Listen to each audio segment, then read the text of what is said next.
Uttara view avenue road. আর ওই যে সামনে 60 ফিটের মাথা, এই যে 60 ফিট রাস্তার শেষ মাথা উত্তরা ভিউ তুরগ নদীর পাশ।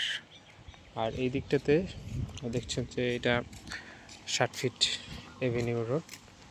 এই দিক দিয়ে চলে গিয়েছে 25 ফিট রাস্তা। ওই যে হচ্ছে দেখুন দেউল, যে বটতলা বলা হয়ে থাকে। এই যে 25 ফিটের রাস্তাটা দেখছেন, এই সামনে একটা বাউন্ডারি করা প্লট দেখছেন, এই প্লটের পাশের প্লটটা বিক্রি হবে। এইটি হচ্ছে উত্তরা ভিউর মধ্যেই পড়েছে।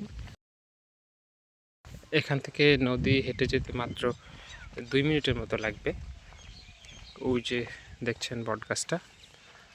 আর এই হচ্ছে 3 কাঠা, এই বাউন্ডারি করা প্লটটার এই পাশের প্লটটা 25 ফিট রাস্তার সাথে এটা পশ্চিমমুখী হবে।